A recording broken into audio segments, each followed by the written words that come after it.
po ay galing ng Region 8, mga waray nun. Sa bayan ni Martin Romualdez, na masyadong mayabang, kala mo kung sino.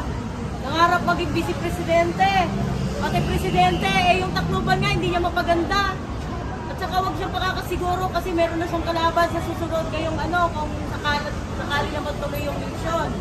Kaya nabahan ka na. Dahil yung mga pangarap mo, biglang babagsak yan. Tsaka hindi talaga kami titigil hanggat hindi kayo napaparusahan sa mga korupsyon, sa mga perang ninakaw nyo sa taong bayan. Napakadami yung kasalanan sa amin, sa totoo lang. Kami nagpapakahirap dito, pupunta talaga kami dito sa Maynila kahit matulog kami dito sa wag lang matuloy-tuloy lang yung aming laban dahil sobra-sobra na yung wala nang hustisya. Justice wala na.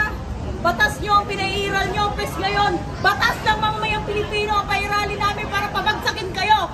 Dahil kami, ang nagluklok sa inyo sa pwesto, kami rin ang papabagsak sa inyo. Hindi kami takot kung sino mga pulis na papaalis sa amin dito, kung sino man dyan. Dahil mga mamamayang Pilipino ang mas may karapatan. Dahil kami ang nagpapasahod sa inyo.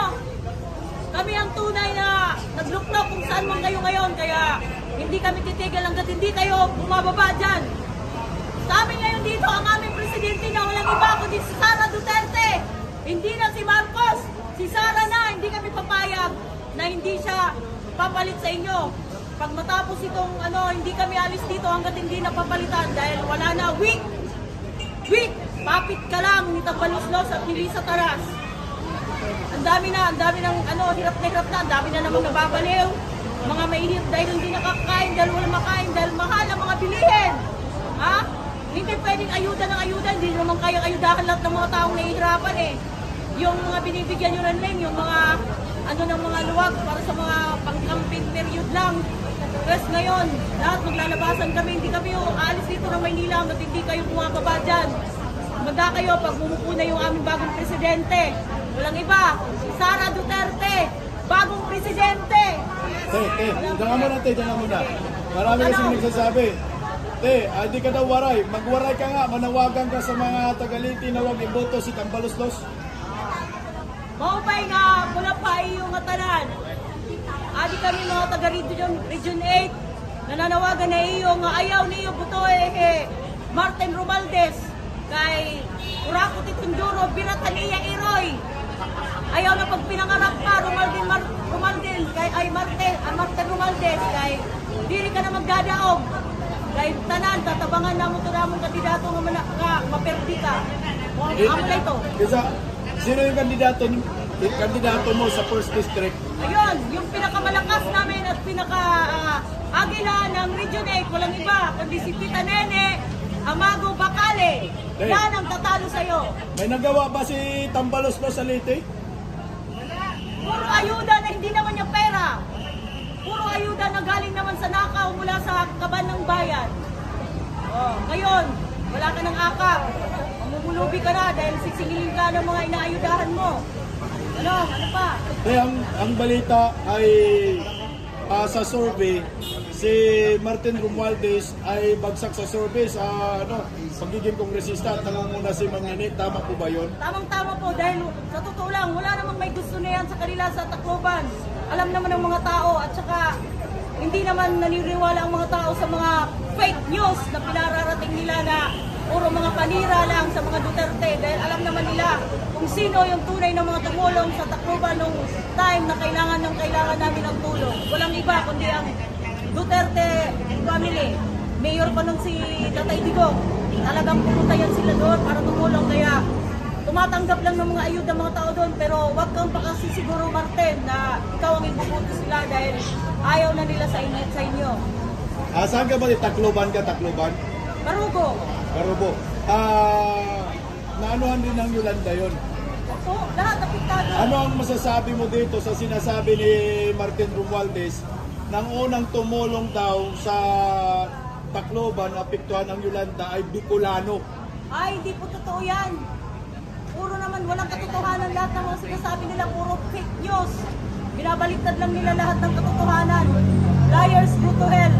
Malalaman din ng taong bayan kung sino yung nagsasabi ng totoo kahit tinitira nyo kay VP Sara. Hindi mga mangmang, kahit mga bata ngayon, hindi nyo naman niloko. Iba ang panahon ngayon sa panahon noon.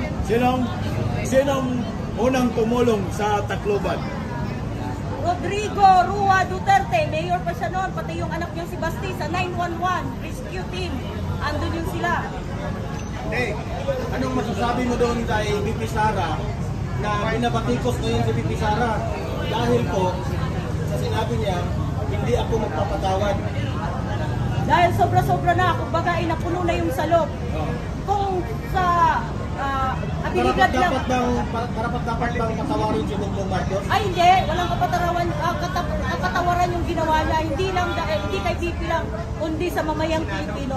Ngayon, si PBBM nagpatawag ng mga kongreso, fellowship, di ba? Fellowship. Tapos 200 congressmen pumunta doon sa Malacanang. Tapos itong mga kongresista na ito, nagpasa sila ng mandato na protektahan nila si PBBM na hindi raw mag-destabilize ang kanyang administrasyon. Anong masasabi mo doon? Ay, Kahapon, the other day yung nangyari, last Thursday. God is with us. Lalabas din ang katotohanan. At saka kahit kailan, walang nanalong kasamaan laban sa kabutihan. Lahat yan may kumbaga nga, yung gaba hindi magsaba. At saka kayang-kaya ni VP Sara yan. Kahit wala pang hindi naman namingin ng tulong sa ama niya, pero kasi sabi nga, mas magaling yung anak ko kaysa sa akin. Yun lang ang tandaan nyo. Tsaka, no turning back. No turning back. Ano masasabi mo doon sa meron pong pangatlong nag-file ng impeachment complaint? Pero hindi pa alam kung sino itong mga kongresista raw.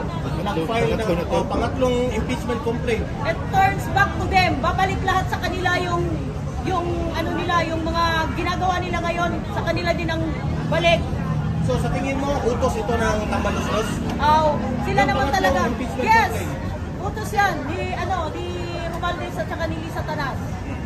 Huling mensahe para sa 1st District ng Leyte sa Waray.